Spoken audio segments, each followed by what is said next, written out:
The distress signal crackled through space like a dying whisper. Captain Jake Morrison sat in his command chair aboard the human ship Defiant, listening to the broken transmission for the third time. The voice belonged to a Zalani, one of the peaceful plant-eating aliens from the Outer Rim worlds. Council ships. Need help? Skarn forces attacking. Losing power. 200,000 civilians. Please respond. The signal cut to static. Jake rubbed his tired eyes and looked at his crew. Lieutenant Amy Carter worked at her navigation station, her fingers dancing over the controls as she tried to clean up the signal. Sergeant Ben Collins stood near the tactical display, his Marine uniform crisp despite their long patrol. Dr. Lisa Grant bent over her science console, analyzing what little data they had received. How far away is their colony? Jake asked. Amy turned from her station. Kepler 442b, about 6 days at maximum speed, Captain. That's close to Skarn space, Ben said, his voice grim. If they're hitting Zalani worlds, things are getting bad out there.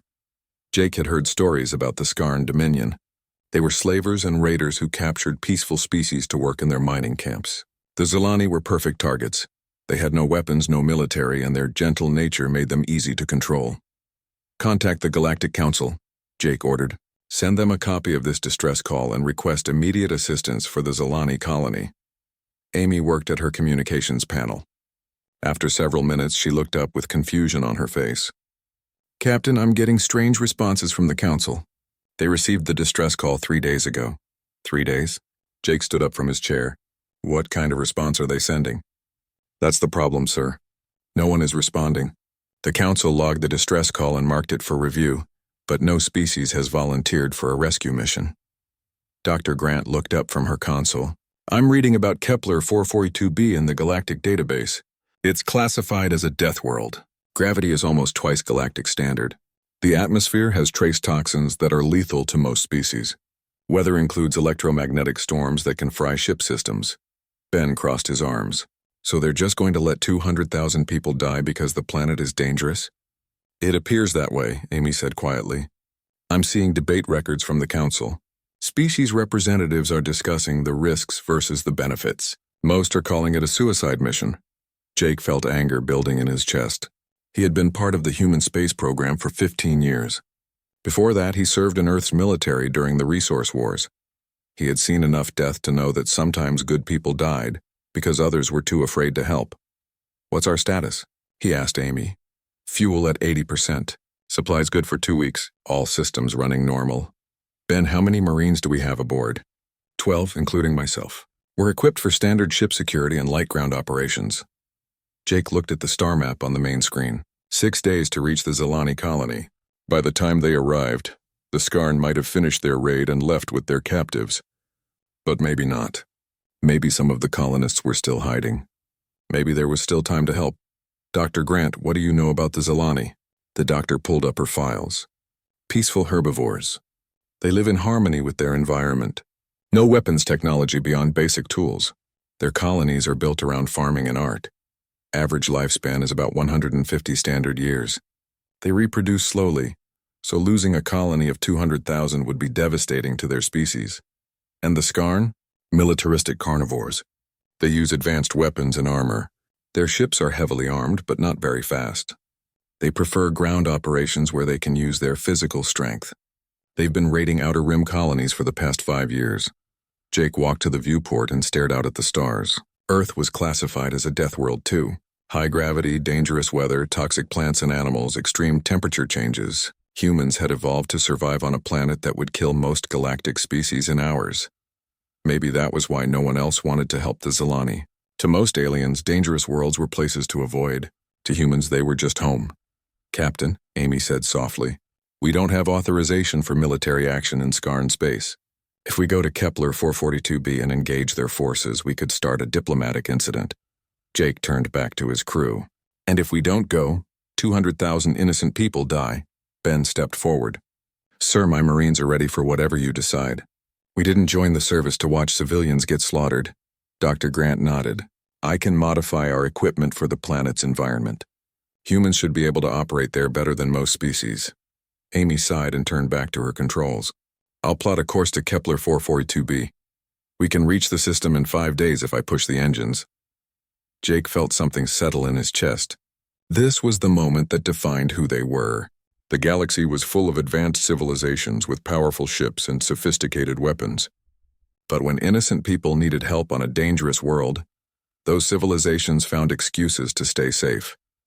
Humans didn't think that way. They couldn't think that way.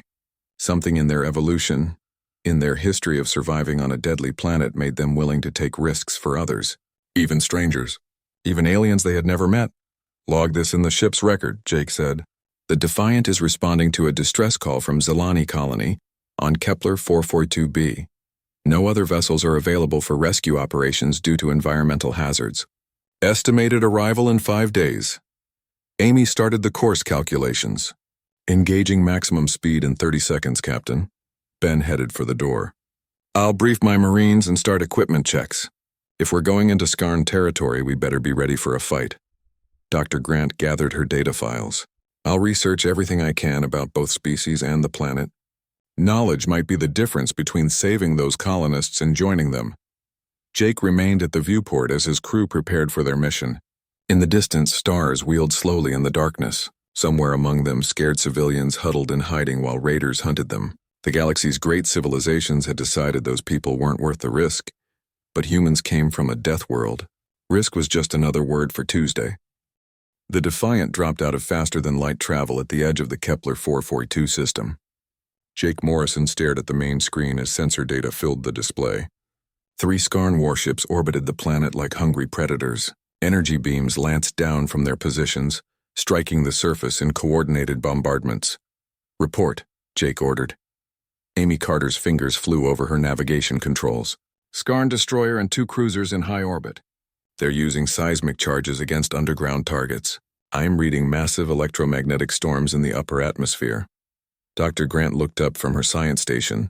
"The planet's magnetic field is fluctuating wildly. Those storms would scramble most ship sensors and communication systems." Ben Collins studied the tactical display. "The Skarn ships are staying well above the storm layer. Smart move. They're bombarding from a safe distance." Jake felt his jaw tighten. The Skarn were being methodical about their attack. Instead of risking ground troops in the dangerous environment, they were using orbital bombardment to force the Zilani out of hiding. It was efficient and cruel. "Any sign of survivors?" Jake asked. Dr. Grant manipulated her scanners.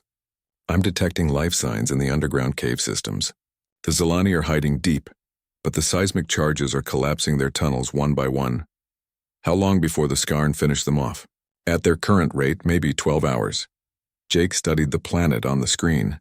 Kepler 442b looked angry. Massive storm systems swirled across its surface like white and gray hurricanes. Lightning flickered constantly in the upper atmosphere. The gravity readings showed 1.8 times Earth normal, which was close to twice what most galactic species could handle.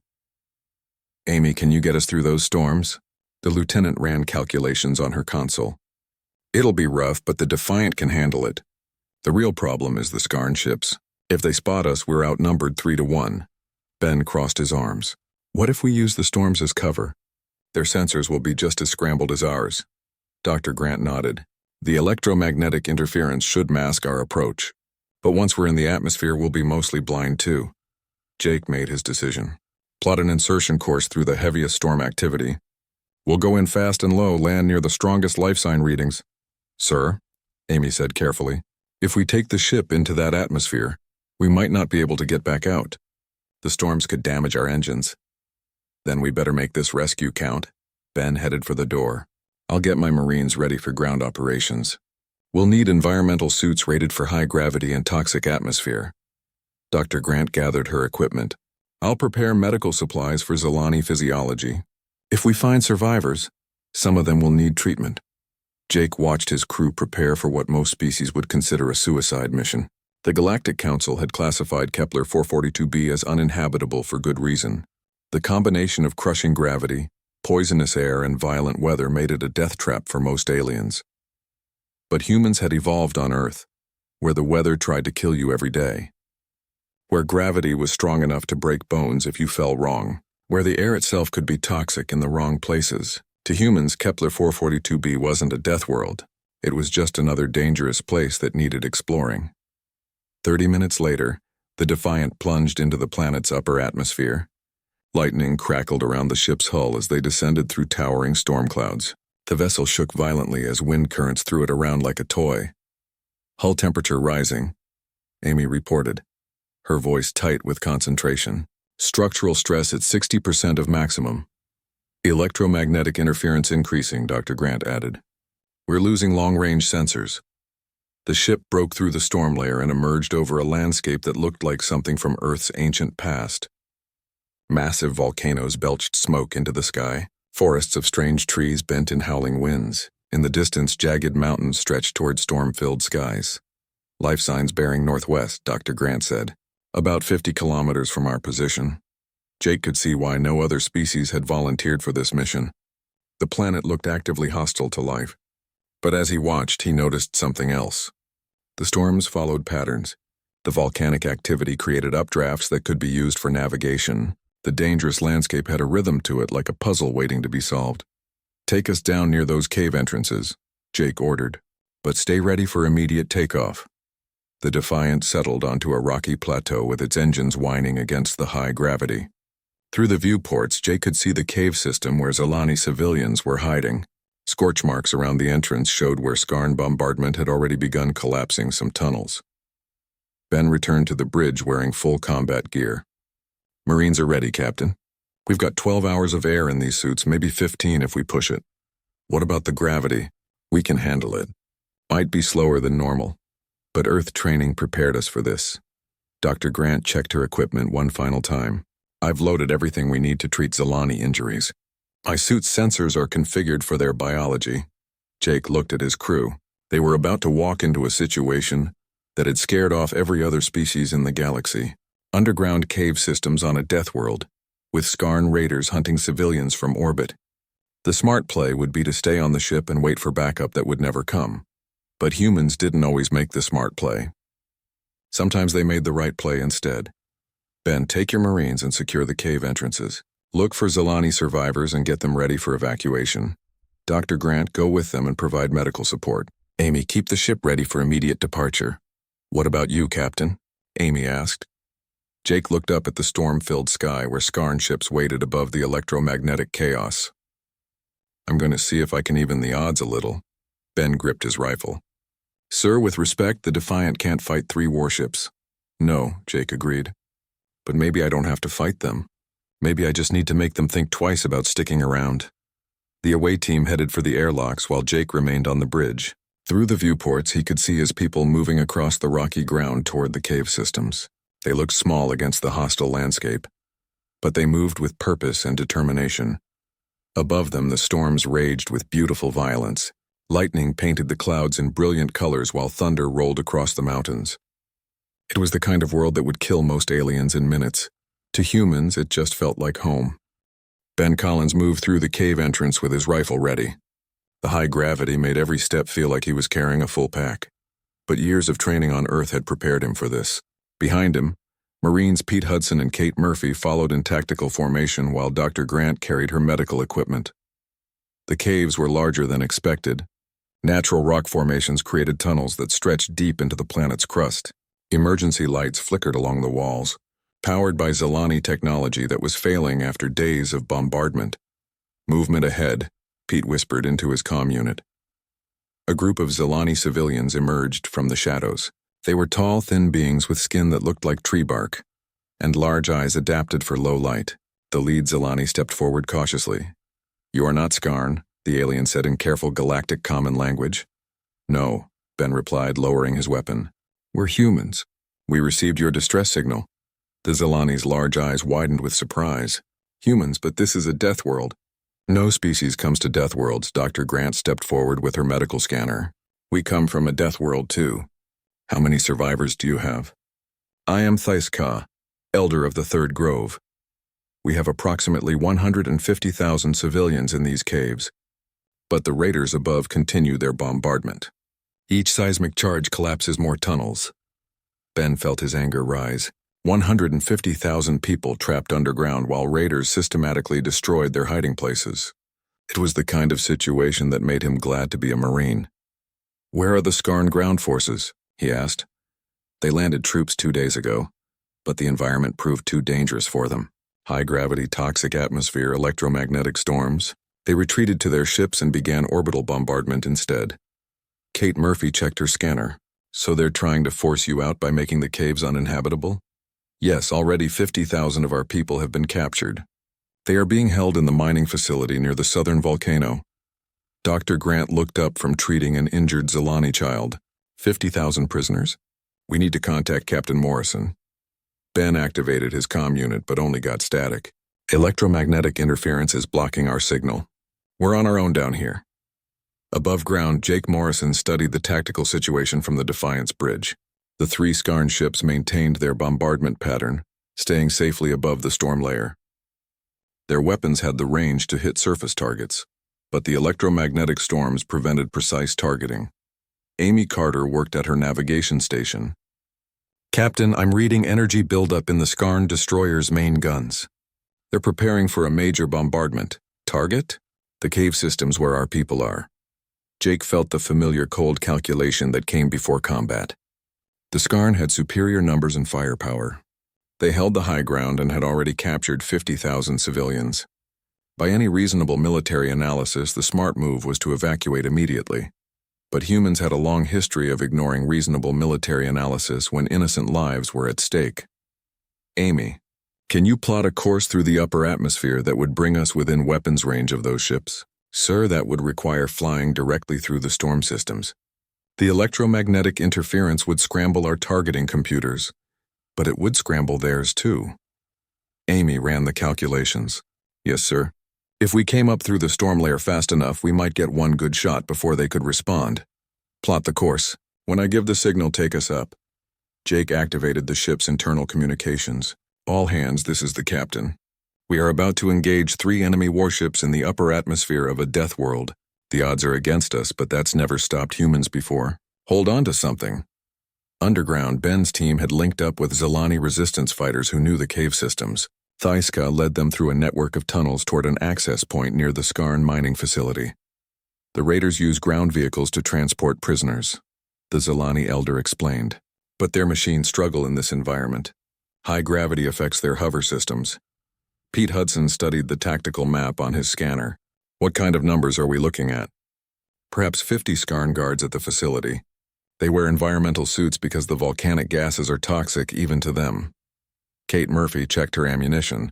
50 guards versus 4 humans and some civilian resistance fighters. I've had worse odds, Ben smiled grimly. The Skarn don't know what they're dealing with. They think Deathworld conditions are a disadvantage.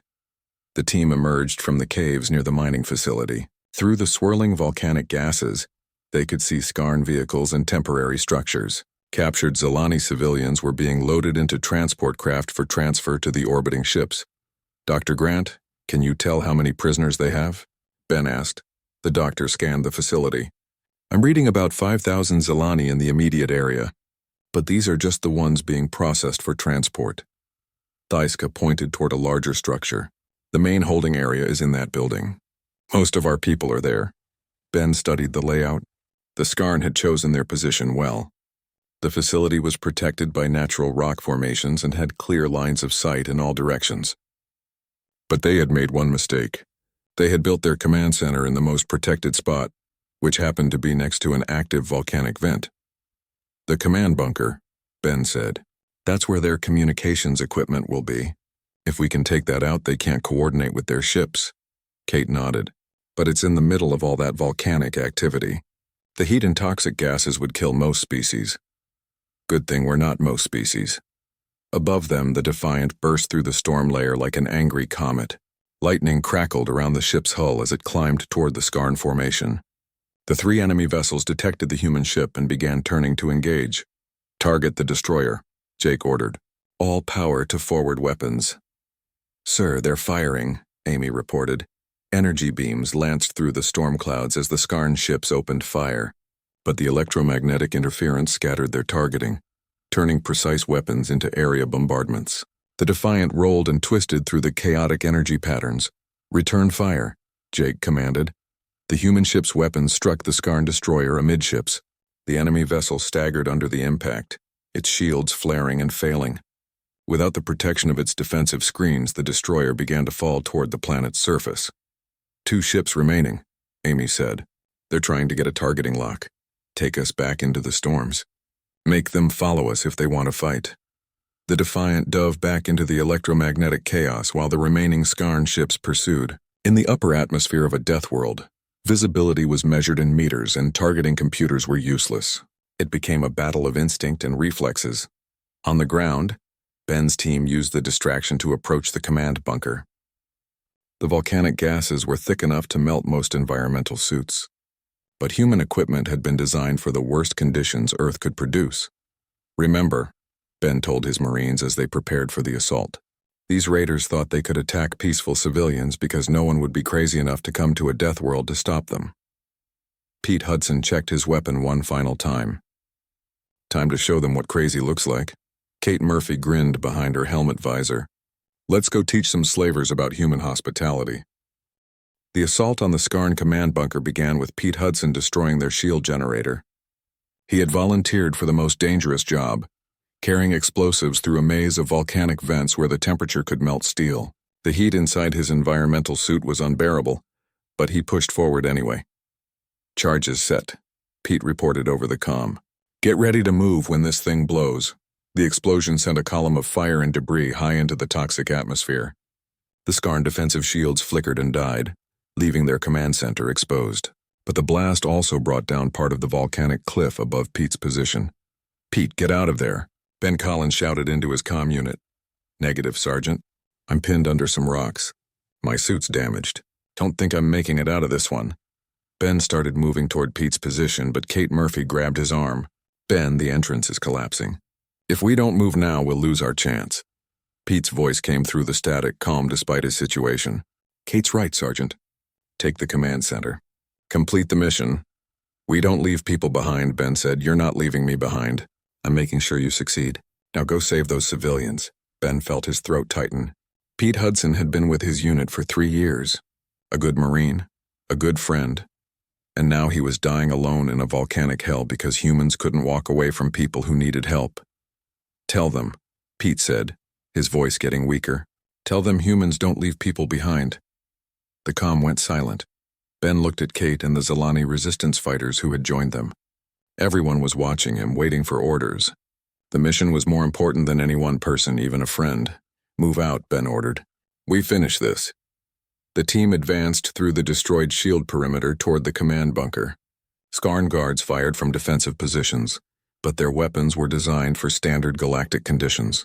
In the high gravity and electromagnetic interference of the Deathworld, their targeting system struggled. Kate Murphy used the terrain to her advantage, moving between volcanic vents where the heat distortion confused enemy sensors. Her rifle cracked repeatedly as she eliminated Skarn positions with precise shots. Dr. Grant treated wounded Zalani civilians while coordinating the evacuation of the prison facility. Ben, I'm reading massive life signs in the main holding area. At least 40,000 prisoners. How long to get them out? If we can secure transport vehicles, maybe 2 hours. But the Skarn ships are still in orbit. They'll attack any evacuation attempt. High above, Captain Jake Morrison fought his own battle in the storm-torn skies. The Defiant twisted through lightning-filled clouds while 2 Skarn cruisers pursued. The electromagnetic interference made targeting nearly impossible, turning the engagement into a deadly game of cat and mouse. Hull breach on Deck 3, Amy Carter reported. Emergency force fields are holding. Damage to port engines, added the chief engineer over the comm. We're losing maneuverability. Jake studied the tactical display.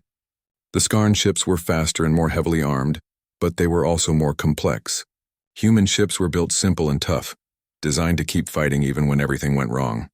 Amy, plot a collision course with the lead cruiser. Sir, you heard me. If they want to fight in a storm, let's give them a real storm. The Defiant accelerated toward the largest Skarn ship, while energy beams flashed around them. At the last second, Jake ordered emergency maneuvers that sent his ship spinning past the enemy vessel's hull. The human ship's damaged port engine exploded, sending debris and electromagnetic pulses through both vessels' systems. The Skarn cruiser lost power and began falling toward the planet's surface. The second enemy ship broke off its attack and retreated to a safe distance, unwilling to risk the same fate. On the ground, Ben's team reached the command bunker's entrance. The heavy door was designed to withstand orbital bombardment, but not close-range assault by humans carrying military explosives. Breaching charges set, Kate reported. The explosion blew the door inward and filled the bunker with smoke and debris. Ben led the assault through the breach, his rifle ready for close combat. Inside, they found sophisticated computer systems and communication equipment, along with a dozen Skarn technicians who had never expected ground assault on a death world. The fight was brutal and short. Skarn warriors were larger and stronger than humans, but they were also slower in the high gravity.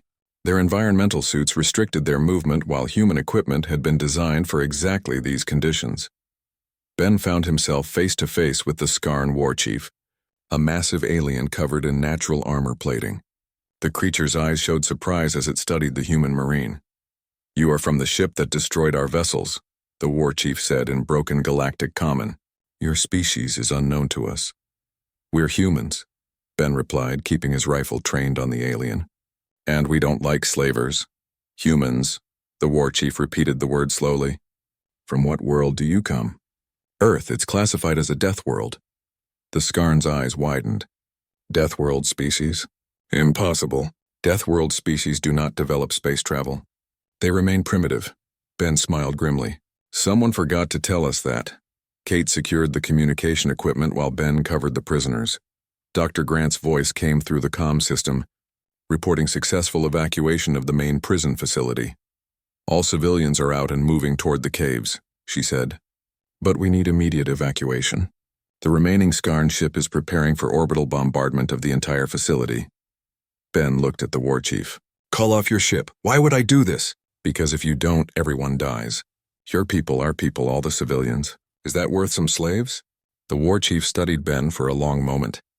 "You risk your lives for strangers. This is not logical behavior. Logic doesn't have anything to do with it." "Then why?" Ben thought about Pete Hudson, dying alone in the volcanic vents to save people he had never met. He thought about Captain Morrison, fighting impossible odds in the storms above. He thought about every human who had ever run toward danger instead of away from it. "Because they needed help," Ben said simply, "and no one else was coming." The war chief activated his communication device and spoke to his ship in the Skarn language. After several minutes, he turned back to Ben. "My vessel will withdraw. The captured civilians will be returned. All of them. All of them."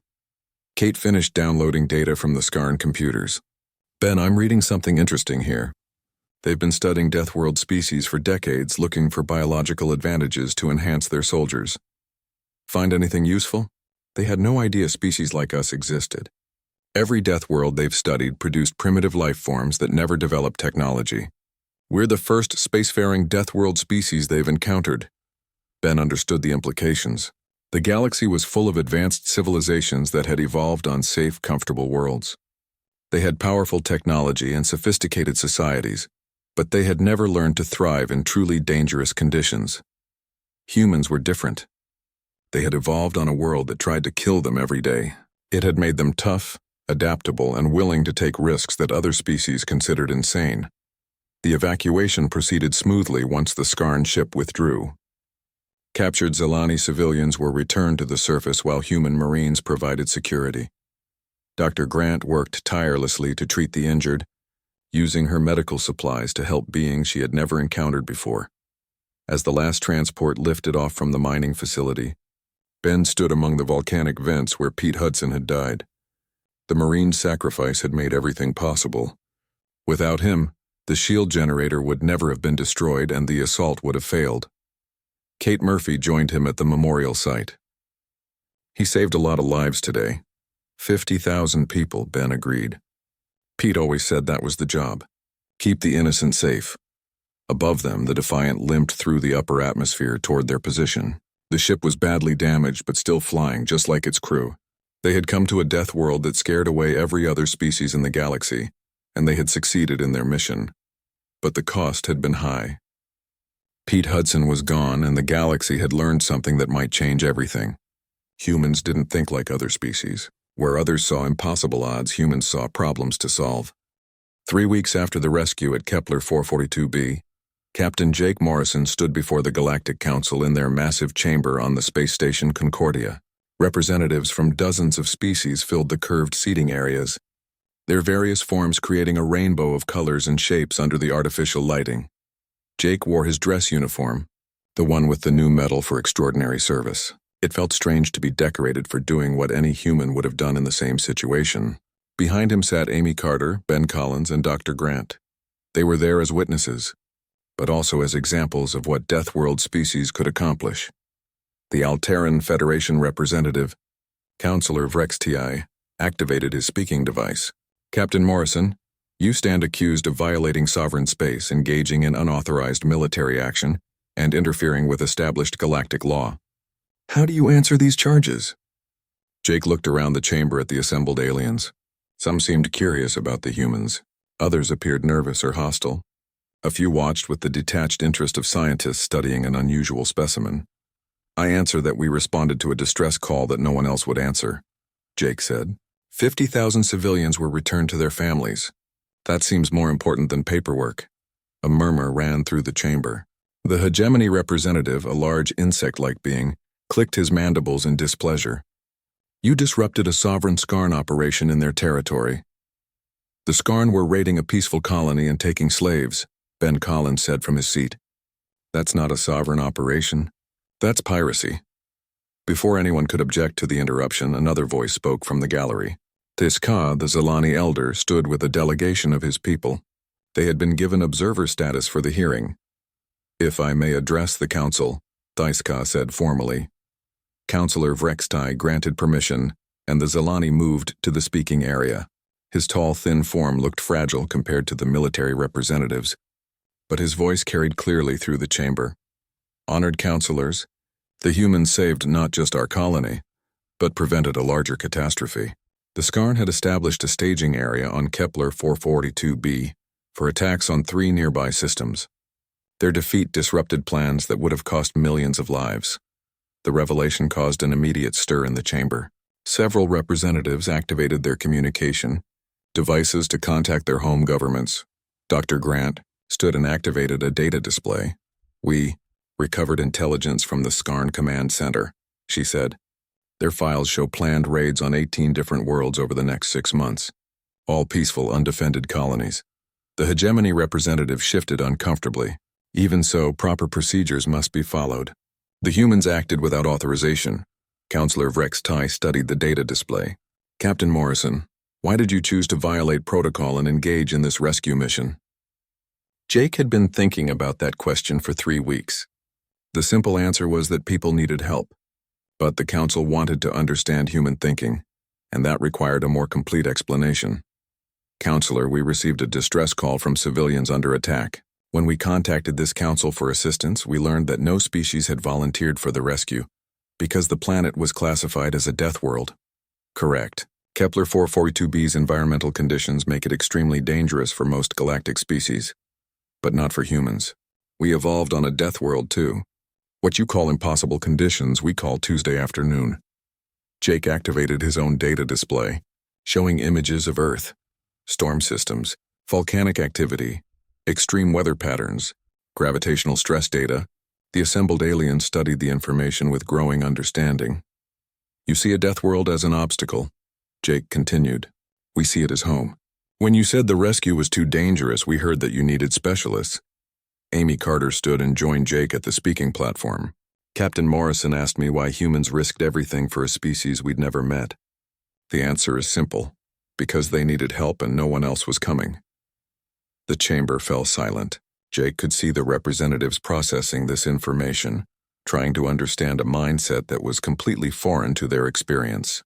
Most galactic species had evolved on worlds where cooperation and careful planning were the keys to survival. Humans had evolved where quick action and calculated risks meant the difference between life and death. A new voice spoke from the gallery. If I may, counselors. Everyone turned to see a human admiral entering the chamber. Admiral Rebecca Stone commanded the human deep space fleet, and her presence meant this hearing had attracted attention at the highest levels of human government. Admiral Stone. Counselor Vrexti acknowledged. You may speak. Thank you, Counselor. I bring a proposal from the Earth government. We have reviewed the rescue operation at Kepler 442b and the intelligence gathered there. We propose the establishment of a Deathworld response division. Jake felt his eyebrows rise. This was the first he had heard of any official response to their mission. Admiral Stone continued. Captain Morrison and his crew have demonstrated that humans can operate effectively in environments that other species cannot access. We propose to formalize this capability and make it available to the galactic community. What would this division do? Asked the Zilani representative. Respond to emergency situations on worlds classified as too dangerous for standard rescue operations. Investigate threats in hostile environments. Provide assistance to colonies under attack in remote locations. The Skarn representative, a different individual than the war chief they had captured, activated his speaking device. The Skarn Dominion objects to this proposal. Humans have proven themselves dangerously unpredictable. Ben Collins laughed, a sound that carried clearly through the chamber. Unpredictable to slavers, maybe. Admiral Stone nodded toward Ben. Sergeant Collins raises an important point. The Deathworld Response Division would operate under strict guidelines. We would only respond to legitimate distress calls from peaceful settlements. We would not engage in territorial disputes or resource conflicts. Counselor Vrextai studied the proposal. And if we agree to this division, what becomes of the current charges against Captain Morrison? The charges would be dropped in recognition of the extraordinary circumstances and the positive outcome of the mission. Jake listened to the debate that followed with growing amazement. What had started as a simple rescue mission was becoming something much larger. The galaxy was learning that humans thought differently about risk and danger. Where other species saw problems to avoid, humans saw challenges to overcome. 3 hours later, the council reached its decision. The charges against Jake and his crew were dismissed. The Deathworld Response Division was approved as an experimental program, with human oversight and galactic funding. As the hearing concluded, Theska approached Jake in the corridor outside the chamber.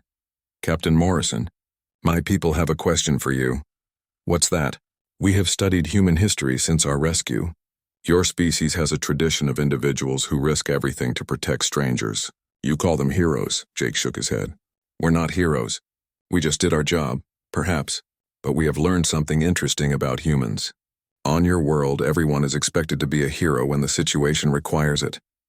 Jake thought about Pete Hudson, dying alone in the volcanic vents to save people he had never met. About Amy Carter, flying through electromagnetic storms to reach trapped civilians. About Dr. Grant treating wounded aliens while under fire. About Ben Collins leading an assault on superior forces because it was the right thing to do. Maybe that's true, Jake said. Maybe that's what makes us human. 6 months later, Captain Amy Carter stood on the bridge of the newly commissioned Starship Resilience. She had been promoted and given command of the first official Deathworld response vessel. The ship was designed specifically for operations in hostile environments, with reinforced hull plating and enhanced life support systems. Ben Collins worked at a training facility where he taught multi-species rescue teams how to operate in dangerous conditions. Most aliens couldn't match human physical capabilities, but they could learn human tactical thinking and problem-solving approaches. Dr. Grant led a research team developing new technologies for Deathworld operations. Her work focused on adapting human techniques and equipment for use by other species. Jake Morrison sat in his new office, reviewing files for the Deathworld Response Division. On his desk was a stack of distress calls from worlds too dangerous for standard galactic rescue services. Remote colonies under attack by pirates. Research stations trapped by environmental disasters. Mining operations cut off by geological catastrophes. For the first time in galactic history, every call would be answered. Jake picked up the first file and smiled. It was going to be a busy year,